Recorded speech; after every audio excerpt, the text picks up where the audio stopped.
आपके investment portfolio के special protection group के कमांडोज यानी सिल्वर, बिटकॉइन एंड गोल्ड के आज के वीडियो में हम सिल्वर का एनालिसिस करेंगे।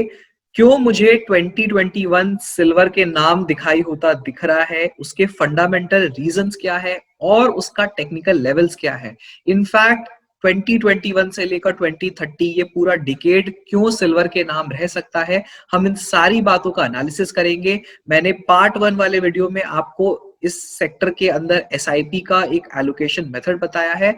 अब मैं आपको आज उसमें से सिल्वर के ऊपर उसका टेक्निकल एंड फंडामेंटल एनालिसिस करके बताऊंगा कि हमें क्यों सिल्वर के अंदर इन्वेस्टमेंट जारी रखनी है। तो चलिए लेट्स बिगिन।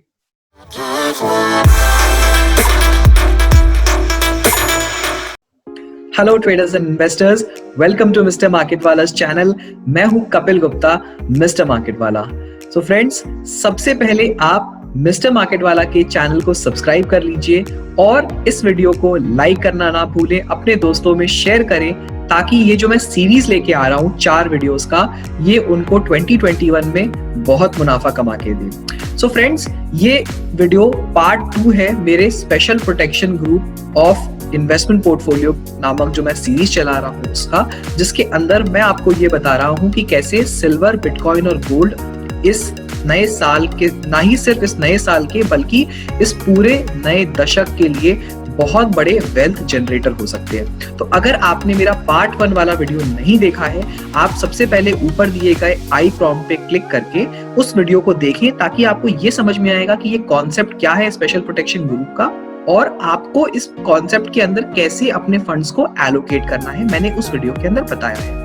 तो इस वीडियो में हम सिल्वर का जो एनालिसिस कर रहे हैं फंडामेंटल एंड टेक्निकल लेवल्स पे। सबसे पहले हमें ये समझना है कि करंटली दुनिया में सिल्वर के रिजर्व्स और डिपॉजिट्स कितने हैं और उसकी डिमांड कितनी है। सो एज पर 2019 के सर्वेज के हिसाब से दुनिया में currently almost 5,95,000 tons of silver बचा हुआ है, जिसमें से हम एनुअली 25,000 टन्स का माइनिंग करते हैं। इसके अलावा हमारे पास करीब 31,500 टन्स का एनुअल डिमांड है। सो आप देख सकते हैं कि अगर हमारा माइनिंग का जो कैपेसिटी है वो हम एनुअल डिमांड के हिसाब से बढ़ा दें तो हमारे पास सिर्फ 20 साल के लिए ही सिल्वर बचा हुआ है। सो हमारे पास डिमांड के रूप में भी वर्सेस माइनिंग एक बहुत बड़ा डेफिसिट है एंड ओवरऑल हमारे पास लॉन्ग टर्म के लिए इतने डिपॉजिट्स नहीं है जो 20 साल या 25 साल के बाद सिल्वर की डिमांड्स को पूरा कर सके।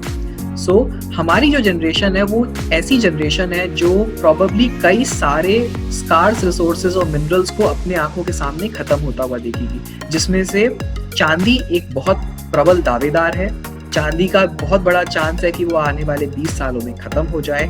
उसी तरीके से गोल्ड, कोबाल्ट, इनके लिए भी यही कहा जाता है एंड क्रूड ऑयल के लिए कहा जाता है कि अगर हम इसी रेट से अगर अपने क्रूड ऑयल को कंज्यूम करते चले गए तो हमारे पास शायद पृथ्वी पे 50 या 60 साल के लिए ही तेल बचे।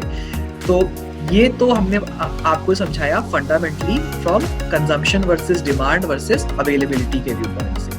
अब मैं आपको ये बताता हूँ कि सिल्वर का एक्चुअली यूसेज कितनी तरह का होता है। सिल्वर का यूसेज 55%, ये मैं 2019 का सर्वे बता रहा हूँ, 55% जो यूसेज है टोटल डिमांड का वो इंडस्ट्रियल आइटम्स में जाता है और करीब 20% जो है वो ज्वेलरी मेकिंग में जाता है और लगभग 15% के आसपास लोग इसको बुलियंस के फॉर्म में यानी ब्रिक्स, कॉइन्स के फॉर्म में लेकर रखते हैं। सो इसका जो मेजॉरिटी यूसेज है वो है इंडस्ट्रियल आइटम्स। इंडस्ट्रियल आइटम्स में भी इसको सोलर पैनल्स के लिए यूज किया जाता है। सोलर पैनल्स में सिल्वर एक बहुत इंपॉर्टेंट उसका एक बहुत इंपॉर्टेंट रॉ मटेरियल है। Now apart from solar panels, silver इसको बैटरीज में यूज किया जाता है। अब आपको ये पता है कि हम जिस एरा में, जिस एज में हम हैं, वहां पे बैटरीज कितनी इंपॉर्टेंट है। हम छोटी से छोटी इलेक्ट्रॉनिक आइटम में बैटरी को यूज करते हैं और अब तो हमारे पास selfless robotic self driving cars आ चुकी हैं जिनके अंदर हम बैटरी के through without any petrol, without any diesel हम उस गाड़ी को कई 100 किलोमीटर यूज कर सकते हैं एंड वो सब कुछ उस सारी बैटरीज के अंदर सिल्वर का बहुत यूसेज किया जा रहा है। So silver has found a new usage. So industrial items के अंदर जो सिल्वर की जो डिमांड है वो गोइंग फॉरवर्ड और बढ़ेगी। जैसे जैसे दुनिया डेवलप होती जाएगी, थर्ड वर्ल्ड कंट्रीज या डेवलपिंग कंट्रीज में जितना और प्रोडक्शन बढ़ेगा इंडस्ट्रियल हाउसेस का, वहां पे बैटरीज की डिमांड बढ़ेगी। जैसे जैसे इलेक्ट्रॉनिक कार्स का चलन और ज्यादा होगा, वहां पे बैटरीज की डिमांड बढ़ेगी, तो सिल्वर का डिमांड यहाँ से और तेजी से ग्रो होगा इंडस्ट्रियल पर्पस की वजह से। सो ये एक हमारा फंडामेंटल रीजन है जो सिल्वर अभी तक निग्लेक्टेड रहा। आपको पता होगा कि गोल्ड, 1 किलो गोल्ड अगर हम रुपीस टर्म्स में बात करें 50 लाख रुपए का आता है, वहीं 1 किलो चांदी अभी करंट टर्म्स में करीब करीब 68,000 से 70,000 रुपए किलो आती है। जबकि गोल्ड को सिर्फ और सिर्फ उसका जो मेजॉरिटी यूसेज है वो उसको as a gold reserve, gold currency के फॉर्म में रखा जाता है बाय सेंट्रल बैंक्स, या उसको मेजॉरिटी लोग ज्वेलरी या बुलियंस के फॉर्म में इन्वेस्टमेंट के लिए रखते हैं। बहुत ही लिमिटेड यूज है टेक्नोलॉजी के अंदर। लेकिन चांदी का तो उल्टा है, चांदी हमारे लिए जरूरत का आइटम है। सो यहाँ पे हमने ये समझा कि फंडामेंटली चांदी कितना इंपॉर्टेंट है, एंड ये बहुत ही नेग्लेक्टेड है। 70,000 रुपए किलो हम उस आइटम के लिए दे रहे हैं जो इंडस्ट्रियली बहुत इंपॉर्टेंट है। चांदी एक और चीज है इसके अंदर friends, chandi is the best, one of the best conductors of electricity, तभी उसका इस्तेमाल बैटरीज में किया जाता है। By best conductor of electricity I mean that chandi बिना रेजिस्टेंस के इलेक्ट्रिसिटी को अपने थ्रू पास करती है और इलेक्ट्रिसिटी का लॉस नहीं होता है उसके अंदर। सो ये एक बहुत इंपॉर्टेंट रीजन है कि चांदी गोइंग फॉरवर्ड और ज्यादा डिमांड में आएगी, और जैसे जैसे ये रियलाइजेशन होगा मार्केट के अंदर कि चांदी खत्म होते जा रही है, चांदी का यूसेज उतना ही है, उतना ही इंपॉर्टेंट है, इसके अंदर बहुत ज्यादा डिमांड आएगी। एक थ्रेट है चांदी के अंदर फ्यूचर में, मैं बोल रहा हूँ सप्लाई पॉइंट ऑफ व्यू से। अभी क्या होता है कि जितना भी इंडस्ट्रियल प्रोडक्शन में यूज होता है चांदी, हम जितना भी बैटरीज डिस्पोज ऑफ करते हैं उसके अंदर भी जो चांदी रहता है उसको रिक्लेम नहीं किया जाता है, उसको रिसाइकल नहीं किया जाता है। तो कई टन चांदी जो है वो ऑलरेडी लैंडफिल्स में भरा पड़ा है, बट उसको रिक्लेम नहीं किया जा रहा है बिकॉज रिसाइकलिंग कॉस्ट जो है वो ज्यादा है जो भी चांदी सैल्वेज होके आएगी उसके कंपैरिजन में।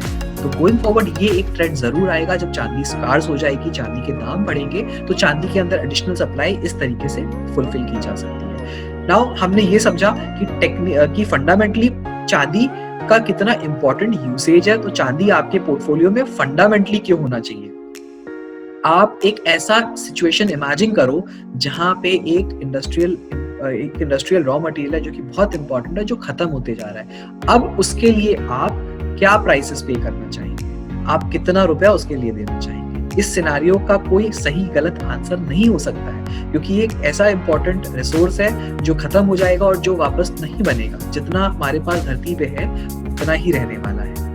So this is a fundamental analysis. अब हम चार्ट्स पे चलते हैं, हम जल्दी से ये समझेंगे कि टेक्निकली चांदी के अंदर गोइंग फॉरवर्ड 2021 में एंड इस पूरे दशक में कितने बड़े लेवल्स निकल के आ सकते हैं। हम दूर का लेवल्स तो सोच भी नहीं सकते कि जब वो सिनारियो हो 10 साल 15 साल बाद चांदी के क्या प्राइसेस होंगे, बट एटलीस्ट हम एक सिनारियो यहाँ से बैठ के हम प्रेडिक्ट कर सकते हैं कि फ्यूचर में चांदी के rates according to technical levels कितना दूर तक जा सकते हैं। चलिए चार्ट्स के ऊपर। सो फ्रेंड्स, यहाँ पे हमारे सामने सिल्वर का मंथली टाइम फ्रेम का चार्ट है। हम मंथली टाइम फ्रेम का चार्ट इसलिए यूज कर रहे हैं because we are trying to predict silver के prices over a very long period of time, and हमने फंडामेंटली तो समझ ही लिया है कि सिल्वर एक 20 साल का कितना बड़ा प्ले हो सकता है। सो यहाँ पे 1-1.5% का डेली टाइम फ्रेम पे जो फ्लक्चुएशन है हम उसको अवॉइड कर सकते हैं। We can look at the bigger charts. So मैंने यहाँ पे चार्ट का स्टार्टिंग पॉइंट लिया है 1971 का अगस्त के आसपास का महीना, बिकॉज अगस्त में 1971 में प्रेसिडेंट जो थे यूएस के रिचर्ड निक्सन, उन्होंने डॉलर और गोल्ड को डीलिंग किया था। इसका मतलब ये है कि पहले के जमाने में जो डॉलर की जो वैल्यू थी वो गोल्ड से डिराइव होती थी, उसको कहते थे dollar being pegged to gold. Now उसको डीलिंग कर देने के बाद वहां से डॉलर डिवैल्यूएट होता चला गया एंड बुलियन मार्केट्स में एक अप्रिशिएशन हमें over a period of time generally देखने को मिलता है। सो यहाँ पे $1.5 के करीब था सिल्वर का प्राइसेस। आप अगर ऊपर यहाँ पे देख सकेंगे प्राइसेस को, यहाँ पे ट्रैक करना आप। 1971 में $1.5 से $2.25 के करीब सिल्वर का प्राइसेस हुआ करता था, जो कि 1980s में $48 का हो गया।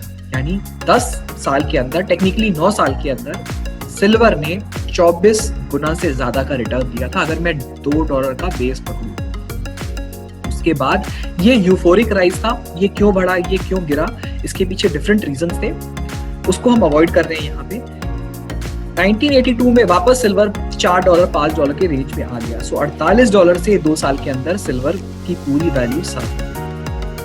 उसके बाद 1982 से लेकर some small ups and downs and silver करीब 20 साल तक कंसोलिडेट करता रहा।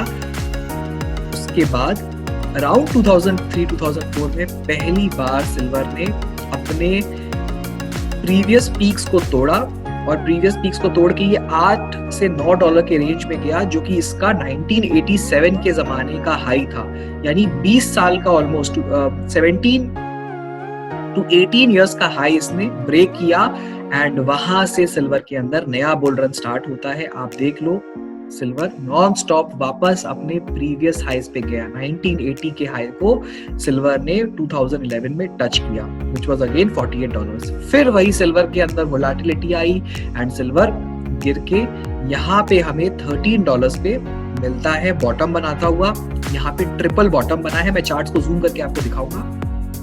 सो मेरा कहने का मतलब ये है कि सिल्वर के अंदर जब तेजी आती है तो over a short span of time, यहाँ पे अगर आप देखो तो 2003-4 से एक ये $7-8 का सिल्वर $48 का हो गया 2011 तक। यानी 6-7 साल के अंदर सिल्वर ने 6 से 7 गुना रिटर्न दिया है। ये एक अच्छा ब्लू चिप कंपनी का स्टॉक आपको रिटर्न नहीं दे सकता। जो सिल्वर अगर इसके अंदर वोलेटिलिटी आती है तो रिटर्न देना स्टार्ट करता है।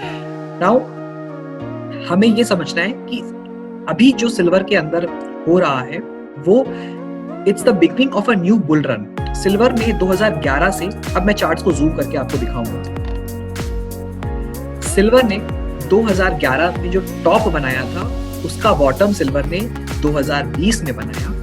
जब इसने कोरोना वायरस के टाइम मार्च में जब फॉल आ रहा था 2020 में, उस टाइम $10 के या $11 के आसपास का कुछ लो बनाया था। So that was the bottom it had made. 10 साल का एक प्रॉपर जो इसका बॉटम है, इसका जो बियर रन है वो कंप्लीट हो चुका है। सो हम कैसे ये डिसाइड कर रहे हैं कि सिल्वर का जो बियर रन है वो खत्म हो गया है? उसका एक सिंपल एक्सप्लेनेशन है कि सिल्वर यहाँ से 2011 से नॉन स्टॉप एक लोअर हाई बनाता हुआ चला आ रहा है। ओके, यहाँ पे लोअर हाई बनते चले आए, लेकिन इसने 2020 में यहाँ पे हायर हाई बनाया है। सो जब भी लोअर हाईज फॉर्म होते रहते हैं तो वो एक बियर ट्रेंड होता है, और जैसे ही एक हायर हाई बनता है उसको हम ट्रेंड रिवर्सल कहते हैं। सो मेरा ट्रेंड रिवर्सल के ऊपर भी एक वीडियो है, आप ऊपर आई दिए गए प्रॉम्प्ट को देखें, उस पर क्लिक करें और उस वीडियो को समझें कि कैसे हम ट्रेंड आइडेंटिफिकेशन करते हैं। यहाँ पे क्लियर सिल्वर के अंदर बड़े चार्ट्स पे एक ट्रेंड रिवर्सल हमें पैटर्न मिल चुका है। अब मैं आपको फिबोनाची के थ्रू ये समझाऊंगा कि कैसे हम सिल्वर के अंदर फ्यूचर टारगेट्स देख रहे हैं। फिबोनाची मेरा सबसे फेवरेट टूल है, मैं फिबोनाची को बहुत यूज करता हूँ। तो फिबोनाची अगर आपको नहीं पता है क्या है, आप मेरा एक वीडियो है फिबोनाची के ऊपर, वो देखें, वो भी मैंने आई प्रॉम्प्ट पे दिया है, उसको जरूर देखें, बहुत इंपॉर्टेंट कॉन्सेप्ट है वो, आप जरूर समझें। फिबोनाची देखे बिना आप इस वीडियो को नहीं समझ पाएंगे। सो यहाँ पे मैं फिबोनाची का टूल अपना यूज कर रहा हूँ।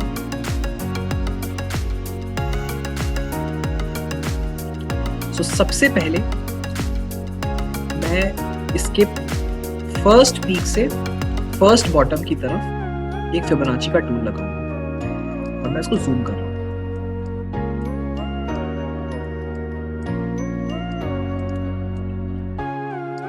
तो सबसे पहला पीक जो इसका बना था वो $8 का था, $8.5 का मार्च 2004 में, और इसका जो बॉटम था वो मई 2004 में बना था, करीब $5.5 के आसपास का। इसके बाद सिल्वर ने, आप डेट्स को जरूर नोट कर लेना, हम मई 2004 की बात कर रहे हैं। सिल्वर ने 1.618 का लेवल फरवरी 2006 में टच किया $10 का, यानी 2 साल के अंदर 1.618।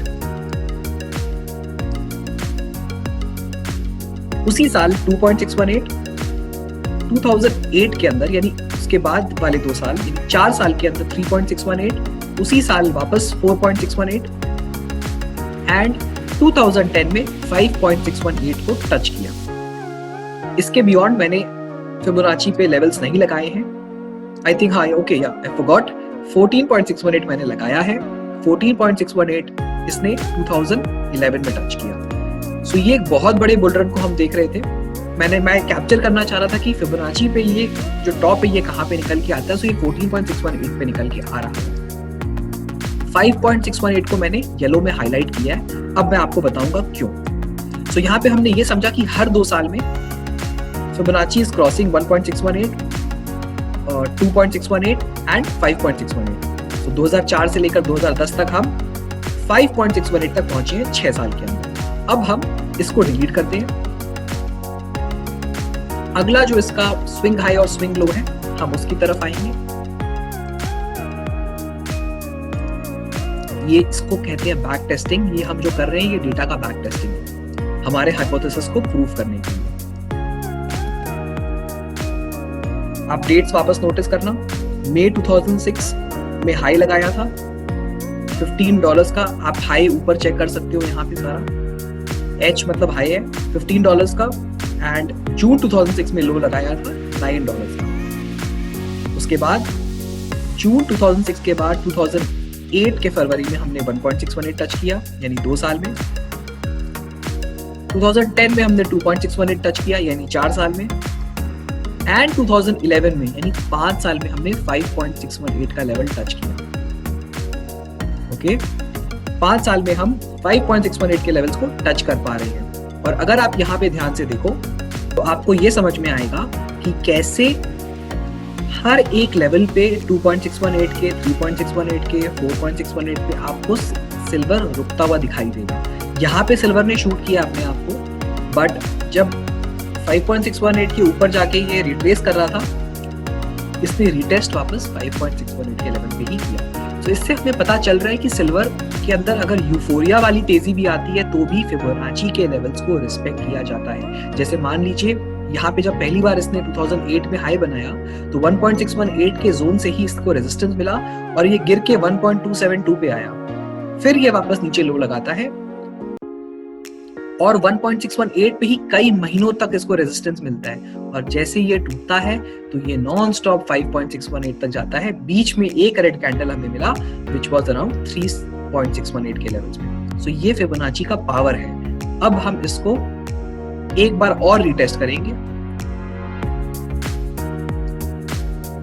इस बार आपको पता चलेगा कि कैसे डेटा में वेरिएशन हमें मिलता है। तो यहाँ पे हमने अब 2008 के जो हाई थे उससे कैलकुलेट करना स्टार्ट किया है। $21 का हाई था 2008 के मार्च में एंड ये अक्टूबर का लो है $8.4। Okay so you note the date October 2008। दिसंबर 2010 में हमने 1.618 का लेवल टच किया यानी 2 साल में और अगले 1 साल में हमने 2.618 के लेवल्स को क्रॉस करके इनफैक्ट आई थिंक ये 3.61 हाँ नहीं ये 3.618 तो नहीं बट ये 3 के करीब होगा। सो स्टिल ठीक है, we are only concerned about 0.618 के जितने भी मल्टीपल्स हैं। सो हमने आने वाले 3 साल के अंदर ही 2.618 के लेवल्स को क्रॉस कर किया बट हम और ऊपर नहीं जा सके। आइडियली हमें 5 साल में यानी 2008 प्लस 5 2013-14 तक $81 का लेवल टच करना था अगर हमें यही रेट मेंटेन करना होता, बट ऐसा नहीं हुआ और सिल्वर ने यहाँ से एक बहुत बड़ा करेक्शन यानी कि 10 साल का इसने अपने आप को कंसोलिडेशन दिया है जिसका बॉटम 2020 में इसने बना लिया। यहाँ से अब जब ट्रेंड रिवर्सल हुआ है we are at the early stages of capturing silver का ट्रेंड, अप ट्रेंड जिसको हम कहते हैं।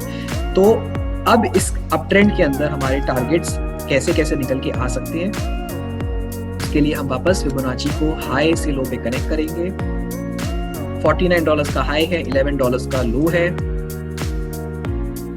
ओके आप डेट्स नोट करना। मार्च 2020 में हम $11 में हैं। वी कैन एक्सपेक्ट अगले 2 साल के अंदर $73 का रेट यानी हम 22 के करीब मतलब एनी टाइम आफ्टर 22 मई 22 सिल्वर के अंदर $73 का रेट चेक कर सकते हैं अकॉर्डिंग टू पास्ट डेटा। मैंने आपको ये बता दिया है कि सिल्वर के अंदर बैक टेस्टिंग करके डेटा क्या बता रहा है, यहाँ से 3 गुना सिल्वर हो सकता है आने वाले 2 सालों के अंदर, मार्च 22 के बाद कभी भी हो जाएगा। एंड उसके पहले हमारे पास ये $49 $50 का सबसे पहला टारगेट है, जो प्रोबेबली इसको 2021 के अंदर पूरा करना है, तभी ये 73 के लेवल्स तक 2022 में जा पाएगा। अब इसके पीछे मैं आपको रीजन बता देता हूँ कि ये इतने बड़े टारगेट क्या आ रहे हैं। अगर इसको आप रुपए में कन्वर्ट करेंगे, $73 करीब करीब यहाँ से 3 गुना है, यानी 2 लाख रुपए किलो का लेवल 2022 में। इसलिए मैंने 1 लाख रुपए किलो का लेवल 2021 में आपको बताया है। हमारे पास मार्केट में स्टिमुलस की बाढ़ आई हुई है। बाढ़ का मतलब ये है कि यूएस, यूरोप, जापान, इसके जो सेंट्रल बैंक से जितने भी डेवलप्ड कंट्रीज के, इनके पास रिकॉर्ड रुपया इन्होंने छाप के मार्केट के अंदर छोड़ा है। एंड वो रुपया सिर्फ अलग अलग एसेट क्लासेस के अंदर जा रहा है। इक्विटी के अंदर बहुत बड़ा हिस्सा जा रहा है, गोल्ड सिल्वर के अंदर भी उतना ही बड़ा हिस्सा जा रहा है, और बिटकॉइन के अंदर भी उतना ही बड़ा हिस्सा जा रहा है। ये सारे वो कमोडिटीज हैं जिनके अंदर लिक्विडिटी ड्रिवन रैली भी है, प्लस फंडामेंटल ड्रिवन रैली भी आएगी, क्योंकि मार्केट इसको रियलाइज कर चुका है कि सिल्वर ने 10 साल तक अंडर परफॉर्म किया था। तो अब हम किसको बढ़ा सकते हैं? हम सिल्वर को बढ़ा सकते हैं। गोल्ड के अंदर जो तेजी है वो आगे भी जारी रहेगी, तो चांदी के अंदर जो तेजी है उसको भी गोल्ड की तेजी को कैप्चर करना होगा, और 1 मिनट हमें लगेगा। और यहाँ पे मैंने गोल्ड वर्सेस सिल्वर का एक चार्ट निकाल के लाया हूं मैं यहाँ पे 1999 से। 1999 इसलिए, वो आपको अगले वीडियो में पता चलेगा जब मैं गोल्ड पे डिस्कशन करूंगा। 1999 से गोल्ड ने एक ब्रेकआउट देना स्टार्ट किया था। ये रहा यहाँ पे, ओके।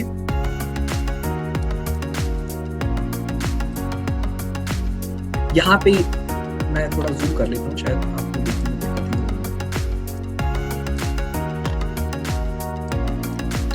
ये आप कैंडल देख रहे हो, ये गोल्ड है, ये कैंडल 6 गोल्ड है, और ये जो ब्लू लाइन है ये सिल्वर है। तो अभी आप इसको ऐसे नहीं समझोगे, आप इसको इग्नोर कर दो ब्लू लाइन को।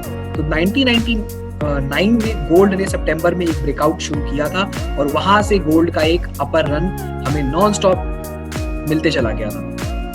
ये आप देख सकते हो गोल्ड का लॉन्ग टर्म चार्ट, कि इसने जो शांति ली थी वो 2011 में जाके ली थी, यानी करीब करीब 11-12 साल का एक नॉन स्टॉप गोल्ड रन था। अब हम कंपेयर करेंगे चांदी को वर्सेस गोल्ड। सो जब ये ब्लू लाइन कैंडल्स के नीचे है, मतलब चांदी ने अंडर परफॉर्म किया है। ये ब्लू लाइन चांदी है। जब ये ब्लू लाइन चांदी, ये जो ब्लू लाइन है ये कैंडल 6 के ऊपर जाती है, यहाँ पे नीचे है मतलब अंडर परफॉर्म है, यहाँ ऊपर है यानी इसने आउट परफॉर्म किया है, ओके, यानी ये शूट करके ऊपर जा रही है। Why are we concerned with this comparison? वो इसलिए है 2008 एक क्रैश आया था, फाइनेंशियल क्रैश, जहां पे स्टिमुलस और ये सब चीजें शुरू हुई थी। उसके बाद गोल्ड ने सबसे पहले रिबाउंड किया था 2010 में। आप देख लो 2008 के जो लेवल्स थे वो करीब $976 के थे, और 2010 के लेवल्स $1200-1250 तक पहुंच चुका था। गोल्ड ने सबसे पहले आउट परफॉर्म करना शुरू किया 2010 के एंड में, ऑलमोस्ट टुवर्ड्स द एंड। चांदी ने यहाँ से कमान संभाली, और चांदी ने जो रिटर्न्स दिए वो आप देख सकते हो। इतना ह्यूज रिटर्न चांदी ने कंपेयर टू गोल्ड के दिया। इसी को हम कहते हैं कि चांदी के अंदर बहुत बड़ा पोटेंशियल होता है जब चांदी तेजी में आए, और फिर वो कोलैप्स कर गया। अभी भी उसके बाद क्या हो रहा है कि ये यहाँ से जो 2011 से 2020 तक 10 साल चांदी के अंदर करेक्शन हो चुका है। ये टाइम करेक्शन भी कहते हैं। इन्फ्लेशन एडजस्ट हो चुका है, जो भी महंगाई थी सब कुछ फैक्टर इन हो चुकी है। अब हमें अगले लेवल पे देखना है। सो गोल्ड का चार्ट आप देख रहे हो ऑलरेडी अप ट्रेंड में है। इसी तरह का सिमिलर स्ट्रक्चर है जो 2008 में था, कि सबसे पहले गोल्ड रिबाउंड करता है जब भी बाजार बढ़ता है, उसके बाद गोल्ड अपने हाईस को ब्रेक कर देता है। सो गोल्ड का ये हाईस था 2011 का, आई डोंट नो कितना लेवल है ये, तो 1900 के करीब का लेवल है ये, $1900 का। गोल्ड ने इसको ब्रेक किया इसी साल यहाँ पे, जब ये $2075 तक गया था। So we have seen a breakout in gold already. Gold का टारगेट मैं अगले वीडियो में बताऊंगा आपको गोल्ड के अंदर क्या हो रहा है। Chandi is trying to catch up to gold, और चांदी जब कैचअप करती है गोल्ड को तो कैचअप ही नहीं करती है, उसको मल्टीपल टाइम्स ब्रेक भी करती है। सो यहाँ पे जो आप ये परसेंटेज देख रहे हो, ये परसेंटेज बता रहा है फ्रॉम 1999 रिटर्न्स जो है चांदी के, गोल्ड के 529% है और चांदी के 368% है। यानी अभी भी चांदी ने अंडर परफॉर्म किया है और अब बारी आ गई है कि चांदी कमान संभालेगा और गोल्ड को ओवरटेक करेगा। सो फ्रेंड्स, अब हमें ये तो पता चल गया कि सिल्वर के अंदर इतनी तेजी पॉसिबल है आने वाले सालों में। तो अब क्वेश्चन ये उठता है कि हम सिल्वर में इन्वेस्टमेंट कैसे करेंगे। हमने जो फर्स्ट वीडियो में डिस्कस किया था कि जैसे हमें अपने पोर्टफोलियो का 10 से 15% हिस्सा गोल्ड, सिल्वर एंड बिटकॉइन में एलोकेट करना है। तो मान लीजिए आप अगर 5% का सिल्वर खरीदना चाहते हैं तो आपको सिल्वर इंडिया में इन्वेस्ट करने के लिए फिजिकल फॉर्म में ही लेना होगा, क्योंकि इंडिया में सिल्वर के लिए कोई एक्सचेंज ट्रेडेड फंड नहीं है। आप डिजिटल फॉर्म में कोई सिल्वर नहीं खरीद सकते हैं। और सिल्वर से जुड़ी कंपनियों पे के लिए भी इतना कोई खास हमारे पास कंपनीज का लिस्ट नहीं है जिस पे डायरेक्टली सिल्वर के बढ़ते हुए प्राइसेस का फर्क पड़ेगा। तो ऐसे केसेस में आप क्या कर सकते हैं कि आपको आपका मंथली बजट एलोकेट करना है और आप उस एलोकेशन के अंदर आप सिल्वर के ब्रिक्स या कॉइन्स इस तरीके से खरीद सकते हैं। तो ये आपको सिल्वर के बढ़ते हुए दामों के लिए फ्यूचर में बहुत काम आएगा। प्रेफर यही होगा कि अगर हम ब्रिक्स खरीद सकें, जो भी छोटे छोटे ब्रिक्स आते हैं, वो सबसे बेस्ट रूट ऑफ इन्वेस्टमेंट रहेगा सिल्वर में इन्वेस्ट करने के लिए। सो आई होप फ्रेंड्स आपको ये वीडियो पसंद आया होगा, आपको सिल्वर का कॉन्सेप्ट क्लियर हो गया होगा कि सिल्वर की फंडामेंटल और टेक्निकल तेजी किस तरीके से पॉसिबल है। अगर आपको ये वीडियो अच्छा लगा है then do press the like button and Mister Market वाला के चैनल को सब्सक्राइब करना ना भूलें और इस वीडियो को अपने फ्रेंड्स में शेयर करें ताकि उनको भी पता चले कि नए साल में उनको इन्वेस्टमेंट्स के लिए कौन से एसेट क्लासेस को देखना है। हम जल्दी हाजिर होंगे गोल्ड वाले वीडियो के साथ। तो तब तक के लिए दिस इज मिस्टर मार्केट वाला साइनिंग ऑफ।